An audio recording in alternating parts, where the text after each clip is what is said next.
When Tomás asked for a divorce for the 5th time this year, I agreed.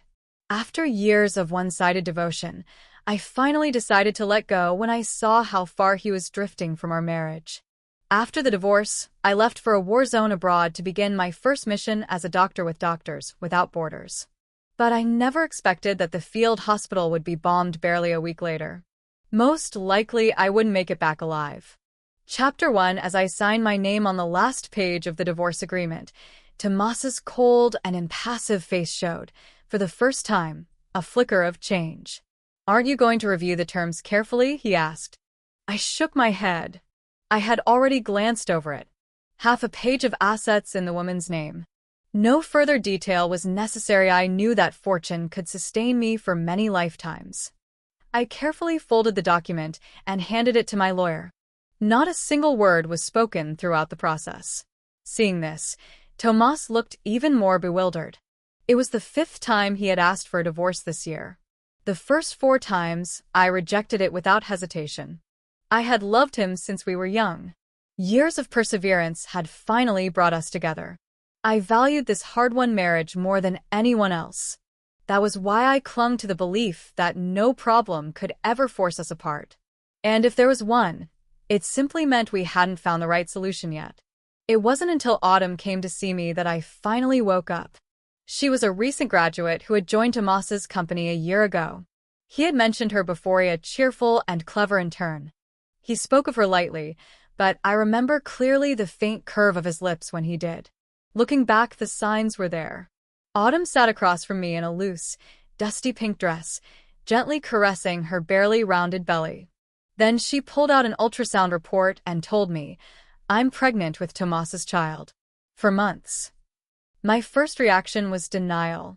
My hand trembled as I held the report, but I feigned composure and asked, "Do you have proof?" As if she expected I would only believe it with undeniable evidence, she took out her phone and showed me a photo. With just one glance, the world spun. It was a mirror selfie of Tomás and Autumn. He was standing behind her, his chin resting lightly on her bare shoulder, his hands placed gently over her belly. They looked like a happy couple expecting their first child. "He told me you refused to sign the divorce papers," she added. "I didn't want you to stay in the dark, so I decided to tell you myself." Her voice was soft, but there was a hint of mockery in her eyes, as if by revealing the truth she was doing me a favor. She took a slow sip of coffee. The air grew heavy for a moment. My eyes burned red, but not a single tear fell. In my mind, memories with Tomás played like a cruel film reel. All of it destroyed in an instant by a report and a photo. After a long pause, I looked at the serene Autumn. Calmly, I slipped off my wedding ring and put it in my pocket. It was a classic diamond band I had designed with the jeweler over sleepless nights. In 3 years of marriage, I had never taken it off. Until now. That gesture said everything. I would agree to the divorce. Across from me, Autumn's eyes sparkled, her face unable to hide her joy. I picked up my purse, looked at her calmly, and said, "You're pregnant. You should go easy on the coffee. After all, you're going to be a mother." Chapter 2. I know exactly when their secret affair began. About 10 months ago, I went to the Wadden region for an international humanitarian mission. At the time, the situation wasn't so dangerous. The organization sent from our country was well-equipped and fully staffed. My participation wasn't just to gain experience, but also to fulfill the requirements for the Doctors Without Borders exam. It was an opportunity one couldn't miss.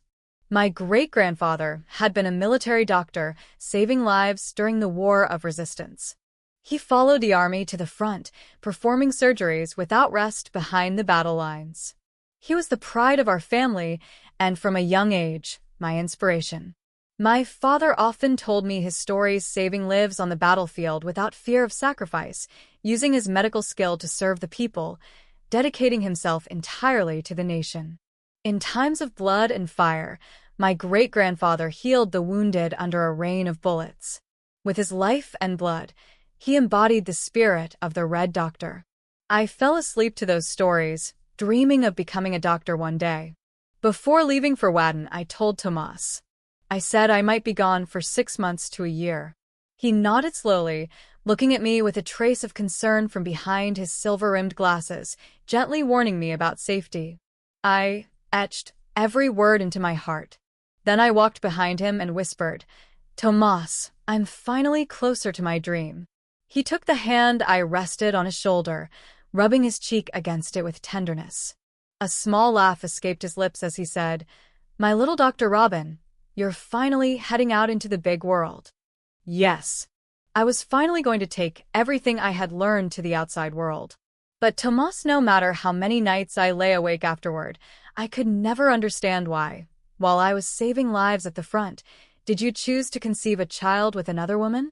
So when I came back exhausted, my eyes still shadowed by the fear of my first experience in a war zone, in your eyes, though you tried to hide, there was already that trace of disdain I could not ignore. Tomás, you didn't even bother to pretend. Later, you came up with various excuses to ask for a divorce, claiming there was no more love, that after 3 years I still refused to try for a baby, that my career changes were too drastic back then. I thought it was my fault, that I'd been away too long and neglected our marriage. I never imagined you would choose the most despicable way to betray the more than 10 years we had walked together. The day we agreed to get our divorce certificate, I arrived early at the civil registry. Tomás came late. After several days without seeing him, his face looked somewhat haggard. That day, after signing the divorce papers, I told him I already knew about Autumn's pregnancy. Tomás froze, his expression one of shock. In a strained voice, he asked, "Did she tell you?" I nodded. Then he stared at me for a long time, as if searching for some emotional reaction in my face. But I remained calm and indifferent the whole time. It no longer mattered. There were no tears, no raging outbursts. After that, he lit a cigarette. Through the haze of smoke, he ordered his lawyer to draft an additional agreement, doubling the compensation. I didn't refuse. I signed and left. Today, when we finally obtained the divorce certificate, I only wanted to get the procedure over with as quickly as possible. I barely answered the clerk's questions, my impatience showing. Once all the steps were confirmed, it was finally done. But Tomás, since he had arrived that morning, had been mentally absent. The staff had to repeat their questions several times before he responded slowly. As we stepped out of the registry office, the sky opened and rain poured down in sheets. Just as I was about to leave, Tomás stopped me. "Robin, take care of yourself." I didn't stop or turn around. I only wished our paths would never cross again. The day after the divorce, I departed for Region F. It was my first humanitarian mission after passing the Doctors Without Borders evaluation. The moment I was informed of the conflict, I volunteered without hesitation. Fewer than 10 people from our country would take part in the mission. We all knew how extremely dangerous it would be. Perhaps there would be no way to return unharmed. Chapter 3. When we arrived in City F with the International Aid Organization, the place had already been bombed several times. A cloud of yellow sand covered everything, making it hard to open our eyes. On both sides of the uneven road grew desert plants, and every few steps we saw foreign bodies lying mutilated on the ground. Many of them were just children. Jenny, who had come with me, frowned under the scorching sun. She had already been on several international missions, so, since this was my first operation after joining Doctors Without Borders, she looked after me closely. "Up ahead is the City F hospital. They'll receive us there," she said. I nodded. Inside the war hospital, everything was chaos, wounded and dead everywhere, cries of pain filling the air. Even though we didn't speak the language, we could understand from their faces and voices how devastating it had all been for this region. It was like hell on earth. The doctor who greeted us, Gassian, was a middle-aged man with a kind face. He spoke to us in English, explaining the situation of the wounded and the condition of the hospital. At the end, he bowed deeply, thanking us for coming from so far despite the danger to this devastated place. That day, after treating patients without rest, Jenny and I were preparing to return to camp when we saw Gassian trying to comfort a victim's family member. At first, every time I heard the desperate sobs of a grieving family member, I felt suffocated, powerless, my eyes brimming with tears. Whenever that happened, Jenny would notice and gently say, "This is the path we chose, and we must face it. Robin, you have to be strong." I would wipe my tears and nod. Thanks to her guidance and comfort, little by little, I began to adapt. After a few days, I could keep my composure in these scenes, though my eyes still reddened. But then came unexpected news. Dr. Gassian's son had been taken to the hospital morgue. He was only 6 years old. When he heard the news, Gassian went silent, his face turning pale as he stood frozen for several minutes before finally gathering the courage to see his son's body. There, seeing the small form lying on a stretcher, one leg amputated, he could no longer contain himself. Covering his face, he wept with such grief that he could barely remain standing. Finally, relatives helped him out. As he passed me, he reached out and gripped the sleeve of my clothes tightly. In a trembling voice, he said, "Save the children, save my country." In that moment, the sobs that had been trapped in my throat finally broke free. The grief was so deep I began to feel faint. In my haze, I felt like I was just another refugee, one among thousands who had lost their loved ones. Death would have been a relief. Through tears, I asked Jenny in a trembling voice, "He saved so many lives, why couldn't he save his own child?" Jenny didn't answer, but I knew she felt it even more than I did, because she had a 5-year-old daughter. Beside me, Jenny sighed and wept. In that moment, we both believed that if this story were a book, this would be its most painful page. What we didn't know was that chapter for the next day, the third shipment of humanitarian aid from our country arrived. Jenny and I were ordered to go to the drop-off point to help distribute the supplies.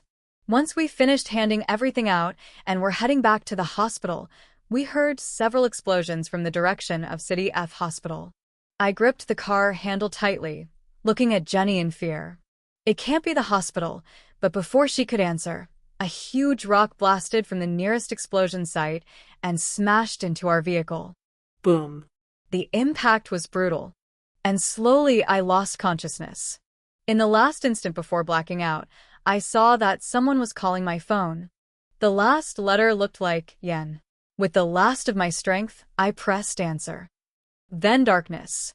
When I woke up, it was already the next evening. There was a 4-line in the back of my hand. I opened my eyes, tried to move, but my whole body felt numb and sore. That was when I noticed a small dark-skinned boy with big, pure eyes sitting beside me. He stared at me without blinking. When he realized I was truly awake, he smiled brightly and ran out of the tent, shouting something I couldn't understand. Soon after, he returned with a local doctor. Dr. Bruno quickly examined me and confirmed I was out of danger. Little by little, I began to remember what had happened. With trembling hands, I grabbed Bruno's and asked, "Doctor, the City F Hospital yesterday, I heard explosions from that direction. It was nothing, right? I'm mistaken, aren't I?" Bruno frowned, lowered his gaze, and didn't answer. And then I knew. The City F War Hospital had been destroyed. In my mind appeared the faces of desperate, yet hopeful victims, the kind Dr. Gassian, the laughter of children who had recovered, and the doctors from all over the world working side by side. It seemed we had achieved something, yet it also felt as if we had left nothing behind. For the first time, I began to doubt the value of what we were doing. If our lives, our actions could be reduced to ashes with a single bomb, then what was the point? Were our ideals, no matter how noble, nothing but dust in the midst of war? Bruno's voice pulled me from my thoughts. I looked at him with a distant gaze. "Miss Jean, this is a temporary aid center for the people of City F.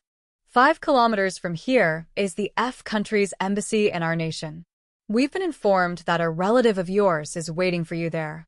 Country F shared a border with City F, and many refugees tried to cross to escape, but almost all were turned away. That's why they gathered here at the border, brotherly peoples, yet divided by survival, watching their own people slaughtered without being able to do anything. Miss Jean, if you wish to go to the embassy, I can send a vehicle to take you." I nodded without a word. Then I looked around and didn't see Jenny anywhere. She had been in the same car with me. She should be receiving treatment like I was, so why wasn't she here? Fear began to rise in my chest. Dr. Bruno, where's Jenny? Bruno frowned slightly, as if the name didn't register. After a few seconds, he remembered. Jenny? The short-haired doctor? She woke up this morning. She's already at a nearby camp helping the refugees. Knowing Jenny was safe, I could finally breathe again. She was my only source of comfort. Though we hadn't known each other long, she was my sole support in this battlefield. Thanks to her, I had been able to stay strong. Dr. Bruno, if you see her, could you tell her I'll be there soon to join her? Bruno nodded without hesitation. Then he left me some medicine and reminded me that in these conditions, staying hydrated was essential. I thanked him sincerely. Chapter 5. When the tent finally grew quiet, I remembered what Bruno had said earlier, that a relative was waiting for me at the embassy. Who could it be? Then I thought of the call I had received just before losing consciousness. It had been from Tomás. Could it be him? No, impossible. He must be busy now arranging his wedding with Autumn. Why would he come all the way here for me? A little annoyed, I reached for the glass of water on the table, but the small boy who had been beside me all this time stepped forward and handed it to me. He was wearing a somewhat dirty Mickey Mouse t-shirt, but it still gave him a sweet, childlike look. He had been sitting by my side all along, probably assigned to watch over me. I asked him in English what his name was. He lowered his head as if he only half understood and replied in his small voice, Hami. I reached out to pat his head. From the package Bruno had left, I took an apple and offered it to him. Hami looked up at me with those dark, obsidian eyes. There was a shy expression on his face. He hesitated for a moment, but I still placed the apple in his hand. This is an apple, I explained. In China, it represents a wish for peace. Hami stared at it, wiped it with the hem of his shirt, but didn't eat it. He put it in his pocket instead. Asked why he wasn't eating it. He stayed silent for a few seconds, then said in his broken English, It's for my mom. I smiled. What a thoughtful boy. With effort, I got up from the bed and stepped outside to look around. It was near sunset. The sun was no longer visible, only the golden desert dust floating low in the air. Several tents flew the Chinese flag, fluttering gently in the wind. In the distance were some refugee camps. Jenny was surely helping there. Little Hami also looked toward those camps with an expression so serious he seemed like a miniature adult. Seeing him like that made me want to make him smile. I crouched down to his level and asked, Hami, what do you want to be when you grow up? He turned his head to look at me, as if trying to fully understand the question. Then a melancholy smile appeared on his face. I expected a typical Answerdo travel the world, make a lot of money, own a big house, but his reply left me speechless. In City F, children don't grow up. The hand I had been using to straighten his shirt froze. My smile vanished instantly. A lump rose in my throat. I looked silently at this child who had been born and raised in the middle of war. He was barely 5 years old, yet he understood his fate more clearly than many adults. We don't grow up, he had said. Forcing a comforting smile, I responded as if to dismiss a child's nonsense. Don't say that, Hami. Of course you'll grow up. When you're older, you can come to my country. I'll take you to see every corner of that beautiful place. At the mention of China, his expression finally softened. He said his mother had told him about an adorable, gentle giant panda, the largest and longest wall in the world, hot pot, Peking duck. He had never seen any of it, but he wanted to go. I nodded and hooked my pinky finger with his. In my country, this means 2 people have made a promise, and whoever breaks it will be punished. Hami, imitating my tone, repeated the words in his small voice, visible excitement on his face, and we sealed our pact. In that moment, I truly believed that the war would end someday, and that after losing everything, there would be nothing left for anyone to take from us. Chapter 6. When I arrived at the embassy, I saw my parents waiting anxiously in the visitor's room, and also Tomás. Yes, he had really come. My parents were sitting on the couch, worry etched into their faces.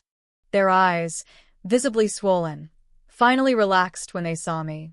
My mother hugged me, sobbing, repeating with a trembling voice, "Robin's okay, she's okay, thank God." I wanted to hold back my emotions, not wanting my vulnerability to add to their distress. But no matter how much I restrained myself along the way, the moment I saw my parents' faces, the tears began to fall. "Robin, this place is far too dangerous. Please listen to us, come back with us." Those words made the fear and insecurity I had been suppressing come pouring out. I was on the verge of giving in and saying yes until I remembered the look in Hami's eyes when we said goodbye and that apple tucked in his pocket. The thought of leaving stopped there. It still wasn't time to go home, because the bullets had yet to turn into doves. "I'm fine, Mom. I'm not going to the front anymore. Our team will be staying in a nearby refugee camp. It's not dangerous." My mother still looked uneasy, but sensing the firmness in my tone, she chose not to insist. Instead, she changed the subject and led me over to Tomás, as if hoping he would be the one to sway me. Both our families knew that, no matter how stubborn I was, the person I had always listened to the most was Tomás. When I insisted on going to Wuhan at the start of the pandemic, no one could convince me otherwise except him. But those days were long gone. I would no longer listen to anything Tomás had to say. As I approached, I could see his face clearly. After 2 weeks without seeing each other, his eyes were bloodshot, dark circles sunk deep beneath them. Always so conscious of his appearance, he now had an unkempt beard. The blue striped shirt was unbuttoned at the collar, and his suit completely wrinkled. "Robin, listen to your parents. Let's go back." I shook my head and looked at him calmly. I had no intention of telling our parents we were already divorced, not for his sake, but because I didn't want my parents, after traveling all this way, to suffer even more. When Tomás saw my cold, unyielding demeanor, he lowered his head in resignation. In that moment, he knew he no longer had any hold over me. A few seconds later, as if making a major decision, he looked up and told my parents firmly, "Dad, Mom, I'm going to speak with Robin outside. Don't worry. And if she insists on staying, then I'll stay too, to protect her." To say I wasn't surprised would be a lie. But what I truly felt was disgust. Pure hypocrisy. Once outside the embassy, I couldn't hold back a bitter laugh. "Tomás, since when did you become so romantic? Are you going to abandon the child Autumn is carrying just to come here and die with me?" He didn't answer, only stared at me, moved, guilty so much so it made me sick. "Please, don't look at me like that." But something in my words must have struck a nerve. Tomás, his nose red and his voice trembling, finally spoke. "How could you come to such a dangerous place alone? Robin, do you know what I felt when I answered the phone and all I heard were explosions on the other end? I thought you had died."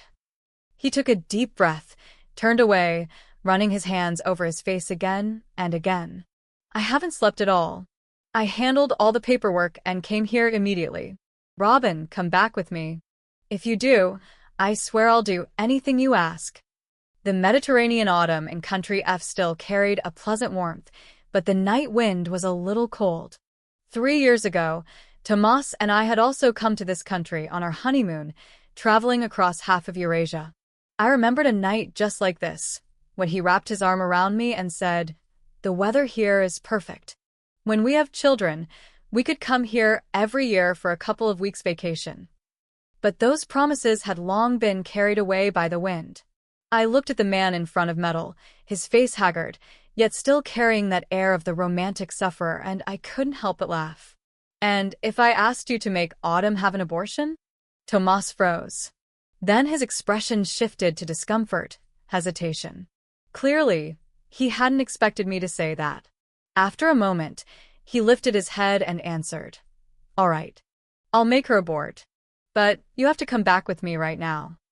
My laugh turned even more mocking. I casually smoothed my hair and, with a sarcastic smile, said, "Tell me, Tomás, who do you really love? You say you love me, but you asked for a divorce 5 times in a year and ended up betraying me. And if you love Autumn, why would you be willing to make her abort just for me? You've gotten far too deep into your role. Honestly, I recommend you stop pretending and become a true villain. As his face twisted with shame, I continued firmly, I'm not going back with you. There are still things I can do here. Whether you decide to stay or not, that's your choice. Chapter 7. The roar of an explosion not far from the embassy cut off our conversation. Instantly, all thoughts vanished from my mind. I ran in panic toward a higher point and looked toward the fire. The location wasn't far, and judging by the direction, it was right at the refugee camp on the border. My heart sank. She was still there. I no longer had the headspace to argue with Tomás. Terror swept over me again. I gripped his suit jacket with trembling hands. Tomás, didn't you say you'd do anything I asked? Forget, I don't want Autumn to abort. If you're going to be together, then be together. I only ask one thing. Take me to the camp. Now. Tomás was startled by my sudden change of tone. But when he processed it, he let out a bitter, angry laugh. Robin, are you insane? Are you desperate to die? Do you know what going there means right now? Not even God could save you. You almost died once already. Robin, please, not again. But his anger didn't stop me. His tone weakened until it broke, while I heard nothing but the crackle of the distant flames. My eyes barely stayed open, fear gnawing into my bones, yet I didn't waver. If you won't take me, that's fine. I'll find another way. I went back into the embassy to ask if there were any vehicles available. A staff member told me yes, but the drivers had already ended their shift. She advised me not to go, as the camp area was being bombed and was extremely dangerous. And she was right. By the time Tomás, resigned, agreed to take me, access to the border was already blocked. We spent the whole night waiting. The wind blew, sand scraping against our skin. The explosion stopped, but the road remained closed. Exhausted, I sat against a solitary wall. Tomás sat beside me, removed his silver-rimmed glasses, and wiped them with his sleeve. Then he took off his jacket and placed it over my shoulders. Tomorrow you're leaving. Stay in Country F. At least you'll be safe there. I answered in a low voice, almost as if I were trying to convince him. You should go. Go back. He didn't reply, just looked up at the sky. Above the desert, the night was full of stars, so bright it felt like you could touch them. Like a living painting. The last time I saw stars like this was in high school. You were beside me then, too. He spoke softly, as if recalling something dear. I remembered it well. Tomás and I came from a small town. We had been classmates since secondary school. On weekends, we would return together from the district school to our hometown. Part of the way had to be walked through the mountains. And the nights there were just like this endless stars over a poor, crumbling village. The contrast was immense. Then we both arrived in the big city. A city that should have been adorned with stars, but all we were left with was a gray sky. Just like our marriage. We had left poverty behind, yet our lives ended up broken all the same. Tomás tore his gaze from the sky and looked at me. I didn't look away. I met his eyes with cold defiance. His held a glimmer of remorse. Robin, I'm not going back. If you think I'm insincere, it doesn't matter. Whatever the ending, I want to stay by your side. I believed him. I didn't doubt he meant it. But I didn't answer. I simply turned my eyes away. Let him do as he wished. In a place where you walked on the edge of death, everyone had to be responsible for their own choice. Exhaustion overcame me. I rested my face on my knees and soon fell asleep. Chapter 8. By midday the next day, the road was finally reopened. But almost no one was heading from Country F toward the border. Most were fleeing the other way, wealthier citizens escaping from City F. The refugee camp wasn't far, barely a 5-minute drive. Soon we saw the ruins. Dust choked the sky. The sun blazed overhead. Among the rubble, some surviving refugees dug with their bare hands. Their faces were empty or completely twisted by grief. Harrowing screams echoed among the debris, with mutilated limbs scattered everywhere. It was a scene I already knew well from the field hospital and familiar enough to think I could bear it. But this time I froze, as if I were a detached spectator watching another's tragedy. When a middle-aged refugee suddenly lunged at me to snatch my backpack, I didn't even react in time. There was a brief struggle. Tomás stepped in and stopped him. Realizing he had failed, the man collapsed to his knees, babbling broken pleas for food and water. He pointed toward a child lying motionless in the dust not far away. I understood instantly. I signaled to Tomás to give him a bottle of water and a piece of bread. Tomás frowned in irritation but complied.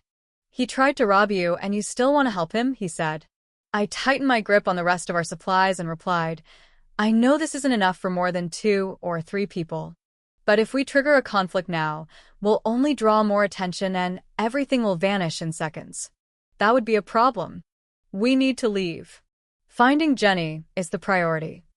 We skirted the perimeter of the destroyed camp, and finally, near the eastern side of the wreckage, we saw her. Jenny. She was still alive. Her arms were wrapped in makeshift bandages.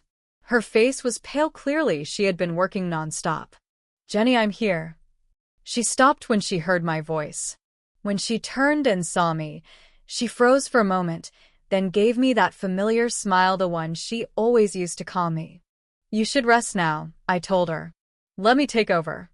I moved closer to her and looked at the injured refugee she was tending to. Jenny nodded silently. As she stood up, I handed her a bottle of water. When she removed her gloves, I saw her palms covered in blisters and cuts. As her hand brushed my wrist, she left a trace of blood. She drank the entire bottle in one go. Sweat ran down her neck. Then she sat cross-legged beside me in silence. From time to time, she looked at me as I worked on the wounded. 4 hours passed. By the time I finished with the last patient, the sun was already sinking into the sandy horizon. Jenny stared off into the distance, then turned to me and said, "Robin, Robin reborn." She repeated my name like a soft whisper, almost like a mantra. Then she smiled. "Robin, listen to your name. You were born to be a doctor. That's why you have to keep going." I didn't fully understand, but I nodded. To be a doctor, this was what I had chosen. And unless something unforeseen happened, it was what I would dedicate my life to. Chapter 9. When the day's relief work ended, Jenny and I stood up to find a place to rest. Tomás, who had been waiting not far away, followed us. I didn't know what he had been doing all afternoon, but the cuts on his fingers were clear evidence.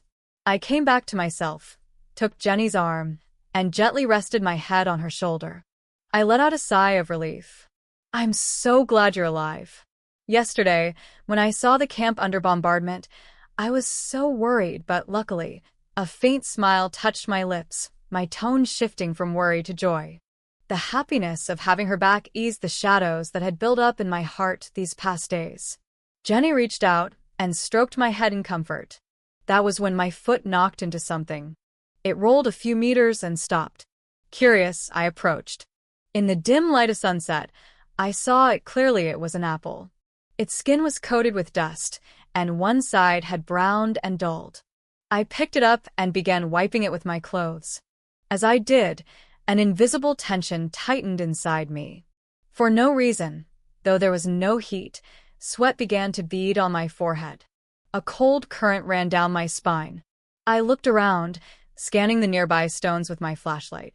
And between the cracks, I saw a pattern I recognized instantly: the drawing of Mickey Mouse. Hami.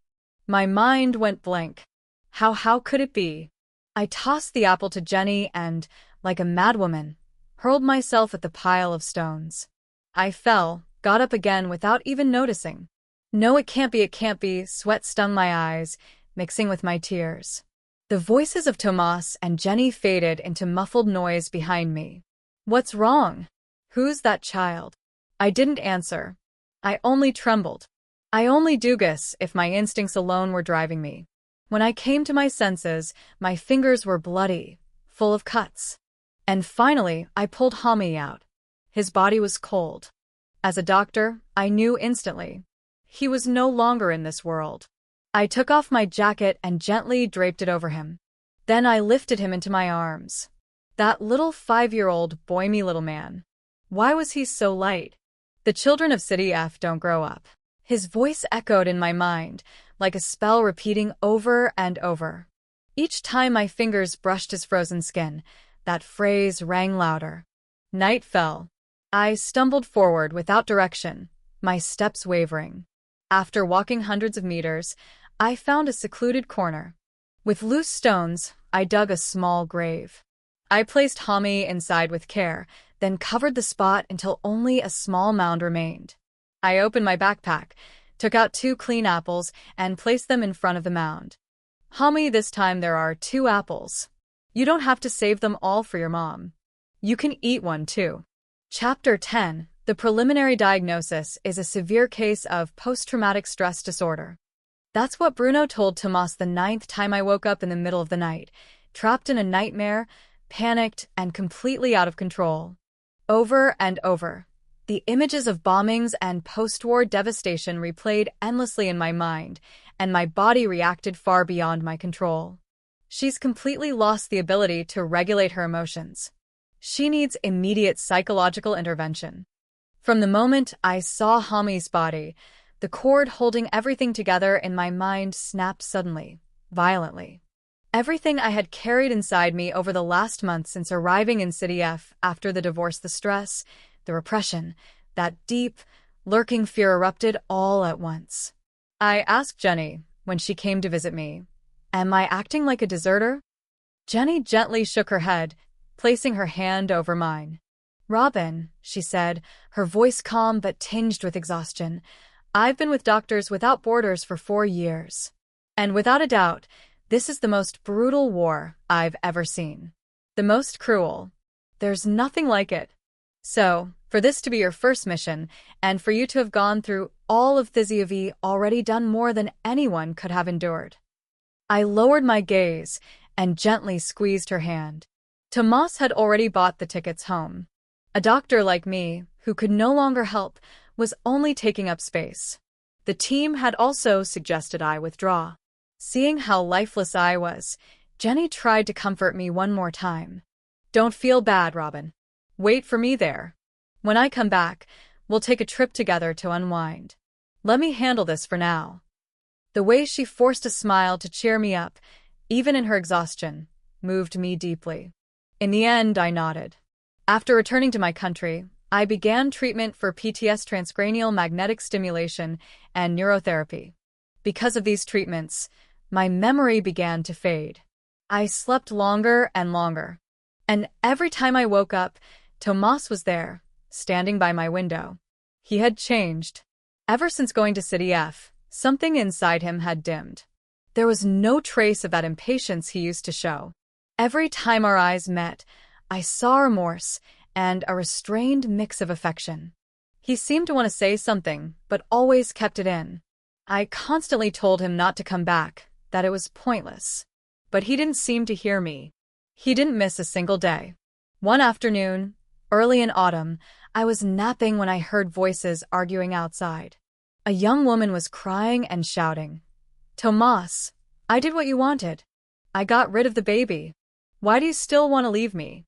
I don't need to be your wife, just let me stay by your side.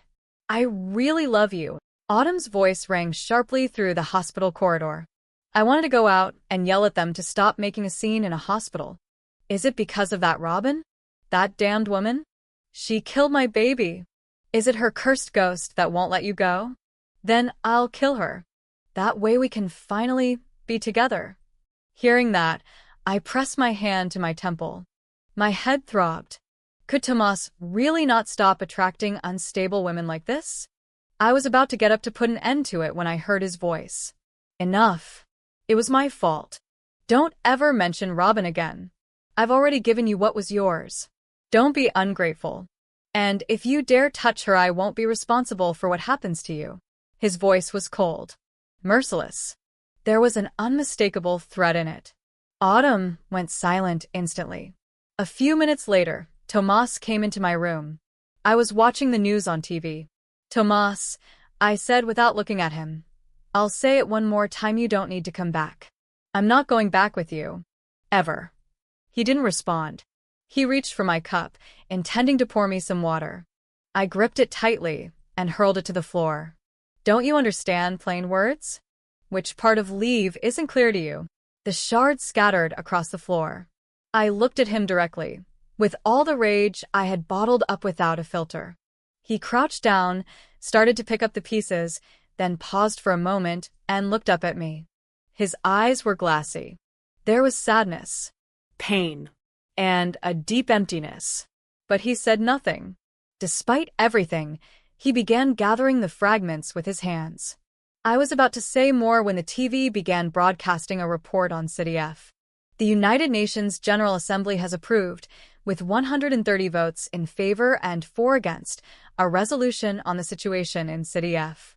The text calls for an immediate, sustained, and lasting humanitarian ceasefire, and for the urgent provision of basic goods and services for the civilian population across the region. My eyes locked on the screen. The war had been going on for 2 months. Finally, the international community was stepping in. Jenny would probably be able to come back soon. Just a week ago, she had written to tell me she was okay. Tomás was also watching the news. Noticing my expression soften slightly, he spoke in a low voice. "I'm sorry, Robin. I know I failed you. Being in City F made me think about a lot of things. I no longer expect your forgiveness, but at least let me help you while you recover." The stability I had only just begun to regain collapsed again at his words. I didn't reply. I just pointed to the door for him to leave. Chapter 11. Shortly after the humanitarian ceasefire between Region F and Country G gradually began halting its attacks due to strong moral condemnation from the international community and the political backlash.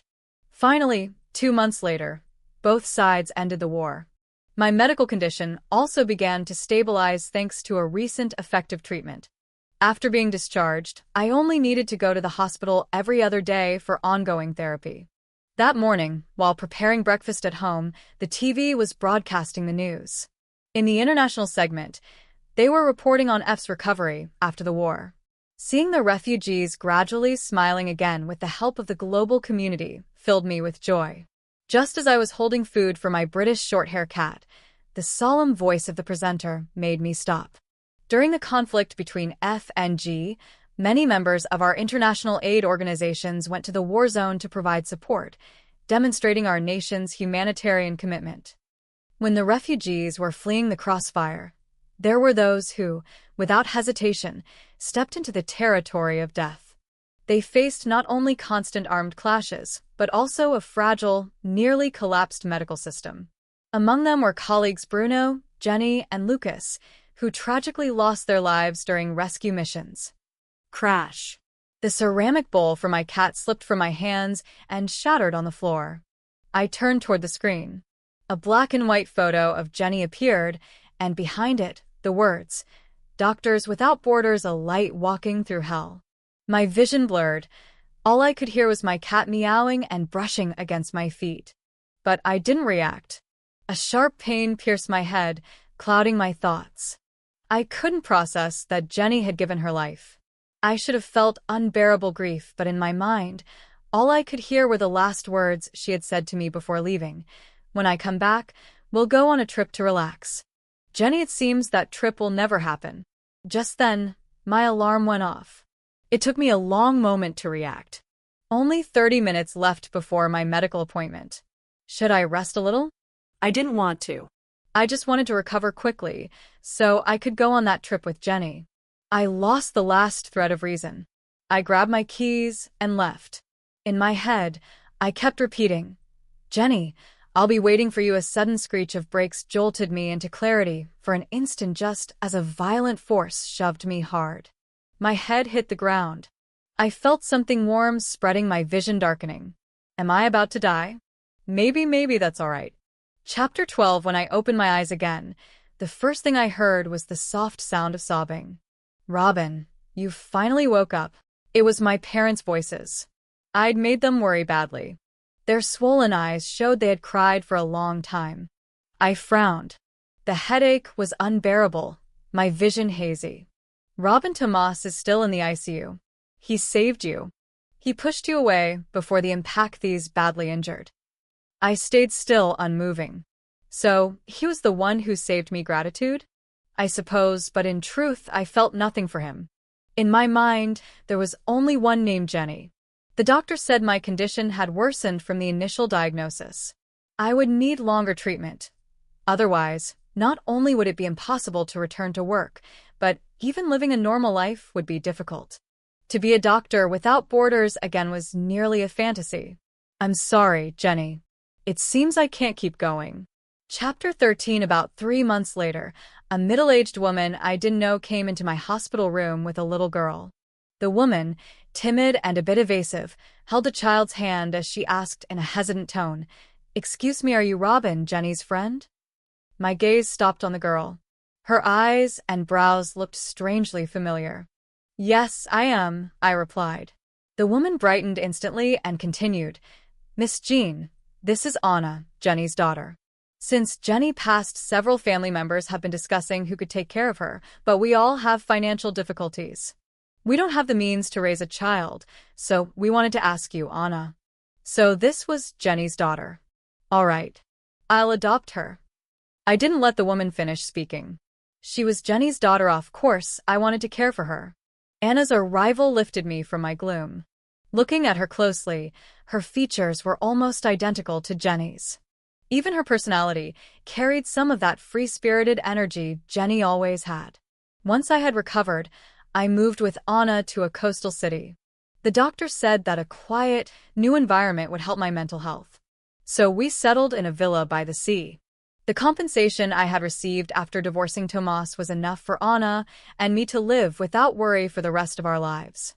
Later, I learned from others that, in that accident, Tomás had thrown himself in front of me to protect me.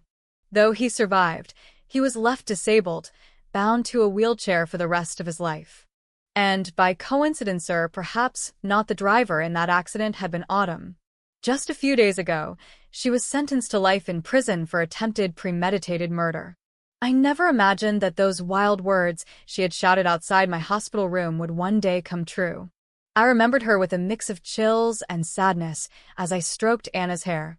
She was beside me, watching cartoons. She looked up, a determined yet slightly puzzled expression in her eyes. "You look like your mom," I told her. Anna nodded, then rested her head on my lap, half asleep. "Aunt Jean, I want to hear more stories about Mama," she murmured softly. "Tell me more." Her little voice brought a smile to my face.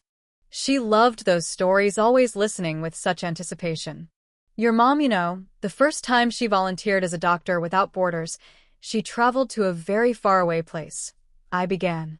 A civil war had just ended there after 14 years. Millions had been displaced. Your mother told me that in that place, babies were named according to the day of the week they were born. Only if they survived the first week would they be given a real name. A year later, she went on another mission in Jorskin. Half an hour later, Anna was fast asleep, her steady breathing filling the room. The soft glow of the lamp blended with the sound of the sea from the terrace. I often told Anna Jenny's stories as bedtime tales, telling her that her mother was a hero. Perhaps she couldn't be there with her, perhaps she hadn't been a present mother, but she had been a great doctor. A brave Chinese doctor without borders, who took her calling to the darkest corners of the world. With the murmur of the sea, sleep slowly claimed me too. In that moment, it felt as though I was back in my own childhood, listening to stories of war and hope by the dim light of a candle, told by my father about my great-grandfather, a military doctor during the war. He had passed his dream on to me. And now I want to pass on to Anna the dream of filling the world with white doves. Chapter 14. 2 years later, in the territory of F, a new country was founded upon the ruins of the old. The longed-for peace, so difficult to attain for so many years, had finally arrived. In the summer, when Anna was in 3rd grade, I decided to take her on a trip to Beijing. That afternoon, as we were climbing the Great Wall together, a young boy approached and took my hand. I turned around. He was a little foreign boy, about 5 or 6 years old. His dark eyes, like obsidian, momentarily took my breath away. In his hand, he held 2 small flags. In a child's voice, he asked me in English, "Can you take a picture of my mom and me?" Suddenly, a knot formed in my throat. I nodded, crouched down, and took several photos of him. The moment was captured forever. And in that instant, a memory from many years ago returned to me, a boy from F with pockets full of apples. His name was Hami. And once, he had promised me that someday he would come to China to see the longest and greatest wall in the world.